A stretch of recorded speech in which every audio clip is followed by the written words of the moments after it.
दोस्तों बहुत बहुत स्वागत है आप सभी का एक बार फिर से। जी हाँ दोस्तों, आज पूरे दिन की कई महत्वपूर्ण और बड़ी खबरें निकलकर सामने आ रही हैं। जानेंगे सभी खबरों को विस्तार से। तो दोस्तों खबरों में आगे बढ़ने से पहले वीडियो को एक प्यार भरा लाइक जरूर कर दें और ताजा खबरों को जानने के लिए चैनल को सब्सक्राइब भी जरूर कर लें। तो देखते हैं पहली बड़ी खबर क्या निकल कर आ रही है। अगली खबर में आपको बता दें कि तांडव पर घमासान जारी। आईटी मंत्रालय ने अमेजॉन प्राइम वीडियो के अधिकारियों को किया तलब।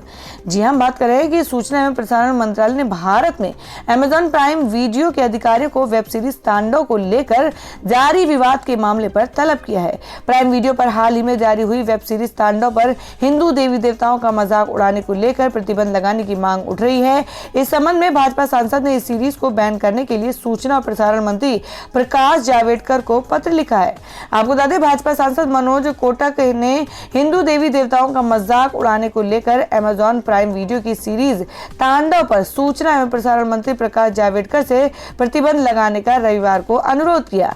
वेब सीरीज तांडव में अभिनेता सैफ अली खान, डिंपल कपाड़िया, सुनील ग्रोवर, तिग्मांशु धूलिया, डिनो मोरिया, कुमुद मिश्रा, मोहम्मद जिशान, अयूब गौर खान, कृतिका कामरा ने अभिनय किया है। इसका प्रीमियर शुक्रवार को किया गया। फिल्मकार अली अब्बास जफर राजनीति पर आधारित ड्रामे के निर्माता एवं निर्देशक हैं। इसे गौरव सोलंकी ने लिखा है, जो आर्टिकल 15 को लेकर जाने जाते हैं। पहली बड़ी खबर निकल कर आ रही है। आपको बता दें कि बंगाल में कांग्रेस का साथ देगा लेफ्ट, बोले विमान बोस। धार्मिक ध्रुवीकरण से बचाने को बीजेपी टीएमसी के खिलाफ मिलकर लड़ेंगे। जी आपको बता दें कि पश्चिम बंगाल में अब विधानसभा चुनाव होने में बेहद कम समय रह गया है। इस बीच राज्य में सभी पार्टियां और नेता अपने समीकरण बनाने की कोशिशों में जुट गए हैं। इसी के तहत लेफ्ट पार्टियों ने अब कांग्रेस के साथ चुनाव लड़ने का ऐलान कर दिया है। बंगाल में लेफ्ट फ्रंट के अध्यक्ष विमान बोस ने कहा है कि बंगाल को तृणमूल कांग्रेस और भाजपा की भी धार्मिक ध्रुवीकरण से बचाने के लिए हम कांग्रेस के साथ चुनाव लड़ेंगे। उन्होंने ऐलान करते हुए कहा कि इसे लेकर हमारे और कांग्रेस के बीच कोई भ्रम नहीं है। विमान बोस ने आगे कहा कि हम चुनाव साथ लड़ेंगे, लेकिन अभी सीट बंटवारे पर दोनों पार्टियां बात कर रही हैं। इससे पहले लोकसभा में कांग्रेस के नेता और बंगाल से ही सांसद अधीर रंजन चौधरी ने कहा, दोनों पार्टियों कांग्रेस और लेफ्ट ने नैतिकता के तौर पर मान लिया है कि एकजुट होकर चुनावी जंग छेड़नी है। हम मंगलवार सारे राजनीतिक आंदोलन कर रहे हैं। सीट बंटवारे का मुद्दा अभी अंतिम चरण में नहीं पहुंचा है। दोनों पार्टियों को एहसास है कि हमें एक साथ लड़ना है। पश्चिम बंगाल में आगामी विधानसभा चुनाव के कांग्रेस और लेफ्ट पार्टियों में पहले भी बैठक हुई है। हालांकि अब तक सीट बंटवारे पर बात नहीं बन पाई है। पिछले हफ्ते ही वाम मोर्चा और कांग्रेस ने फरवरी या मार्च में कोलकाता में संयुक्त रूप से एक विशाल रैली का आयोजन करने की बात कही थी। कांग्रेस के साथ बैठक के बाद तब बोस ने कहा कि सभी दलों ने संयुक्त रूप से ब्रिगेड परेड ग्राउंड में फरवरी या मार्च में एक महारैली करने का फैसला किया है।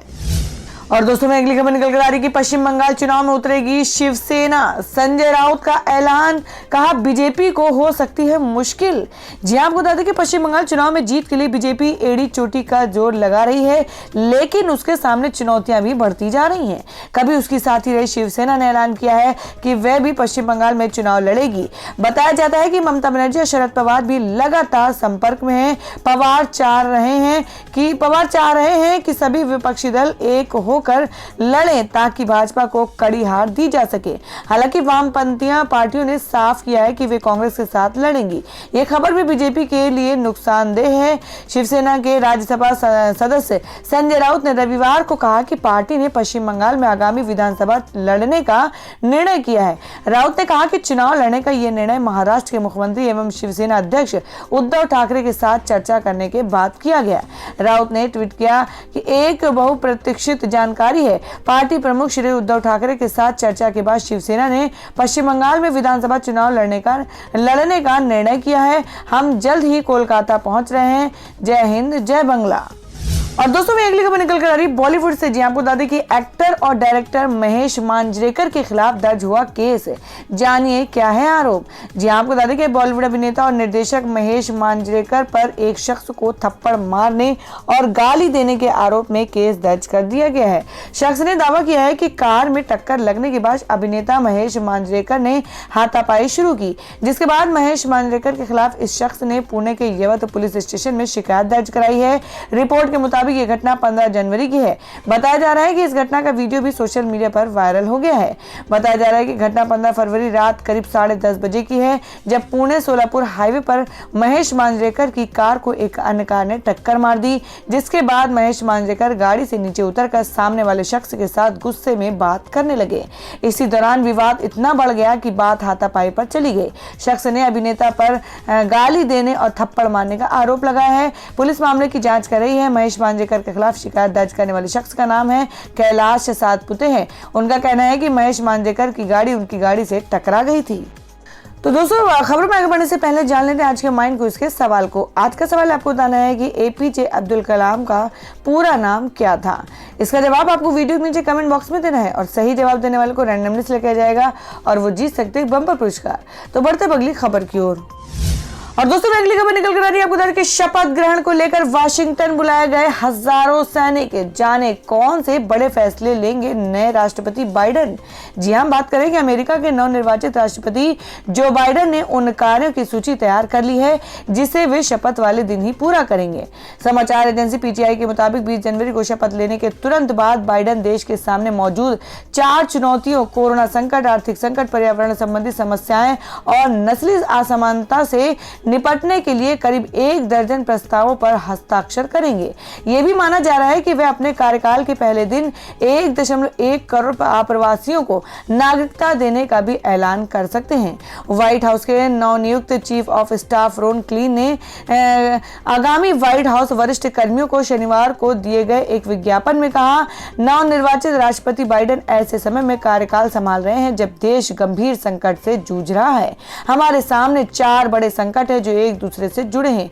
ये संकट है कोरोना और इसके चलते पैदा हुआ आर्थिक संकट, पर्यावरण से जुड़ी समस्याएं और नस्ली समानता के अभाव से जुड़ा संकट है।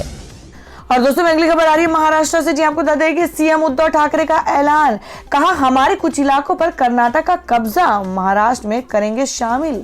जी हां, आपको बता दें कि महाराष्ट्र सरकार और कर्नाटक सरकार के बीच अपने क्षेत्र की जमीनों को लेकर एक बार फिर से सियासी लड़ाई देखने को मिल रही है। ऐसा इसलिए क्योंकि हाल ही में मुख्यमंत्री उद्धव ठाकरे ने कर्नाटक के कुछ इलाकों पर दावा ठोका है। रविवार को सीएम ठाकरे ने कहा कि उनकी सरकार कर्नाटक राज्य में उन क्षेत्रों को महाराष्ट्र में शामिल करने के लिए प्रतिबद्ध है जहां मराठी भाषी लोग बहुमत हैं। मुख्यमंत्री ऑफिस की ओर से इस संबंध में ट्वीट कर कहा गया है कि इस उद्देश्य के लिए 1956 में अपना बलिदान देने वालों के लिए यह सच्ची श्रद्धांजलि होगी। बता दें कि राज्य भाषाई आधार पर महाराष्ट्र बेलगाम अन्य सीमावर्ती इलाकों पर दावा जताता है जो पूर्ववर्ती बॉम्बे प्रेसिडेंसी का हिस्सा थे, लेकिन अब कर्नाटक राज्य में आते हैं। इसी संबंध में इन क्षेत्रों को महाराष्ट्र में शामिल करने के लिए संघर्ष कर रहे क्षेत्रीय संगठन महाराष्ट्र एकीकरण समिति ने रविवार यानी 17 जनवरी को उन लोगों की याद में शहीद दिवस मनाया जिन्होंने इस अभियान के लिए लड़ते हुए 1956 में अपनी जान गंवा दी थी। और दोस्तों, मैं अगली खबर निकल कर आ रही है जिसमें आपको बता दें कि सचिन पायलट को मिल सकती है बड़ी जिम्मेदारी, एआईसीसी का महासचिव बनाने जाने की अटकलें तेज। जी हां, आपको बता दें कि कांग्रेस संगठन में जल्द ही बड़ा बदलाव देखने को मिल सकता है।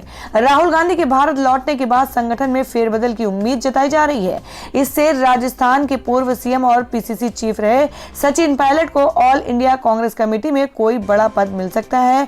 हाल ही में संगठन महासचिव केसी वेणुगोपाल और सचिन पायलट के बीच हुई मुलाकात के बीच अटकलें तेज हो गई हैं कि सचिन पायलट को एआईसीसी का महासचिव बनाया जा सकता है।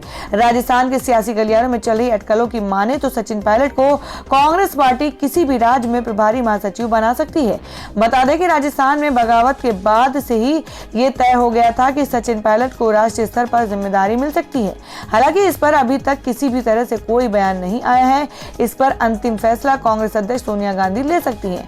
मीडिया रिपोर्ट्स के मुताबिक कांग्रेस पार्टी नए अध्यक्ष का चुनाव के लिए अधिवेशन बुलाने की तैयारी कर रही है। माना जा रहा है कि अधिवेशन के बाद ही नए संगठन का विस्तार होगा।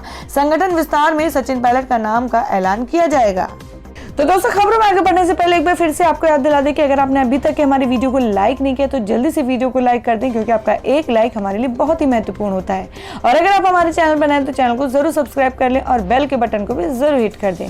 और हमारी पूरी न्यूज को जानने के लिए वीडियो को लास्ट तक जरूर देखें। बढ़ते अगली खबर की ओर। और दोस्तों, अगली खबर में आपको बता दें कि आप सांसद संजय सिंह का दावा, कहा यूपी में भाजपा और एआईएमआईएम के बीच हो चुका है गठबंधन। जी हम बात कर रहे हैं कि उत्तर प्रदेश में अगले साल विधानसभा चुनाव होने हैं। इसको लेकर राजनीतिक दलों ने तैयारियां शुरू कर दी हैं। यूपी की प्रमुख पार्टियां BJP, Samajwadi party, Bahujan Samajwadi party और कांग्रेस के अलावा इस बार आम आदमी पार्टी भी अपना दम भरने के लिए यूपी चुनाव में हुंकार भरने की तैयारी कर रही है। आम आदमी पार्टी लगातार सत्ताधारी बीजेपी और सीएम योगी आदित्यनाथ पर हमलावर है। पहले सोमनाथ भारती को लेकर आम आदमी पार्टी ने बवाल किया और आपके राज्यसभा सांसद संजय सिंह ने बीजेपी और ओवैसी की पार्टी एआईएमआईएम को पर्दे के पीछे से गठबंधन की बात कही है। संजय सिंह ने सीएम योगी पर हमला बोलते हुए कहा कि यूपी के सीएम योगी आदित्यनाथ और एआईएमआईएम के मुखिया असदुद्दीन ओवैसी मंच पर एक दूसरे के विरुद्ध हुंकार भरते हैं और पर्दे के पीछे प्यार करते हैं। आप नेता संजय सिंह ने यह भी कहा कि ये बात बीजेपी के एक जिम्मेदार सांसद ने बताई है कि यूपी में भाजपा और एआईएमआईएम के बीच गठबंधन हो चुका है। उन्होंने कहा कि अब यूपी में 2 एआईएमआईएम चुनाव लड़ेंगी, एक एआईएमआईएम योगी और एक एआईएमआईएम ओवैसी के नेतृत्व में।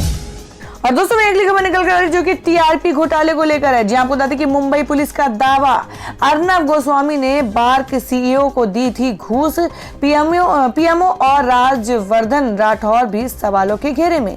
जी आपको बता दें कि मुंबई पुलिस ने टीआरपी घोटाले के केस में 11 जनवरी को सप्लीमेंट्री चार्जशीट दाखिल की थी। इसमें पुलिस ने रिपब्लिक टीवी के एडिटर अर्नब गोस्वामी और बार्क यानी ब्रॉडकास्ट ऑडियंस रिसर्च काउंसिल के पूर्व सीईओ के बीच व्हाट्सएप पर हुई बातचीत के स्क्रीनशॉट भी सबूत के तौर पर इस्तेमाल किए हैं। आपको बता दें, चौंकाने वाली बात यह है कि इस बातचीत में अर्नब गोस्वामी ने कई मौके पर दास गुप्ता की तरफ से राजनीतिक नेतृत्व से मध्यस्थता करने का प्रस्ताव दिया है। दोनों के बीच हुई चैट में प्रधानमंत्री कार्यालय पीएमओ से लेकर सूचना प्रसारण राज्य मंत्री राज्यवर्धन सिंह राठौर तक का नाम लिया गया है। दोनों के बीच बातचीत का डेटा ऑनलाइन भी लीक किया गया है। इसमें जुलाई 2017 की एक चैट से दास गुप्ता ने अर्नब को टीआरपी का डेटा तक भेजा है। पुलिस का आरोप है कि अर्नब ने रिपब्लिक टीवी के 2 चैनलों को सबसे ज्यादा टीआरपी के साथ दिखाने के लिए दास गुप्ता को पैसे भी दिए थे। मुंबई पुलिस ने इसे साबित करने के लिए सबूत होने की बात कही। हालांकि इससे जुड़ी चैट उसने सप्लीमेंट्री चार्जशीट में शामिल नहीं की है। बता दें कि बार्क के टीआरपी की गणना के आधार पर ही टीवी चैनलों को मिलने वाले एडवर्टीजमेंट के रेट तय होते हैं। और दूसरी अगली खबर में जान लेते हैं क्या है देश भर में मौसम के ताजा हालात। जी आपको बता दें कि उत्तर भारत में कड़ाके की ठंड के बीच आईएमडी ने इन राज्यों के लिए जारी किया बारिश का अलर्ट। जी आपको बता दें कि उत्तर भारत के कई हिस्सों में कड़ाके की ठंड पड़ रही है। दिल्ली एनसीआर में सुबह, शाम और रात के समय घना कोहरा छाया रहता है। दिल्ली का तापमान न्यूनतम स्तर पर पहुंच गया है। वहीं पश्चिम राजस्थान के चूरू में सबसे कम न्यूनतम तापमान दर्ज किया गया है। इसके साथ ही पंजाब, हरियाणा, चंडीगढ़ और दिल्ली, उत्तर प्रदेश में कुछ इलाकों में घने कोहरे की संभावना है। अगले 2-3 दिनों तक अभी भी बनी हुई रहेगी और उत्तर भारत के मैदानी इलाकों में शीतलहर भी चल रही है। इससे न्यूनतम तापमान में और गिरावट होने की संभावना है। मौसम विभाग के अनुसार राजस्थान के चूरू में रविवार को 1.9 डिग्री न्यूनतम तापमान रहा। वहीं पहाड़ों में भारी बर्फबारी हो रही है। हिमाचल के शिमला, मनाली और उत्तराखंड के कई इलाकों में बर्फबारी की चादर में ढके हुए हैं। तो दोस्तों, ये थी अब तक की सभी बड़ी खबरों की अपडेट्स। टुडे ब्रेकिंग न्यूज और लेटेस्ट खबरों को देखने के लिए हमारे चैनल को सब्सक्राइब जरूर कर लें। वीडियो को लाइक और शेयर भी जरूर कर दें अपने दोस्तों और रिलेटिव्स के साथ। तो दोस्तों, फिर मिलेंगे काम की खबरों और सरकारी योजनाओं की एक और नई वीडियो के साथ। तब तक के लिए धन्यवाद दोस्तों।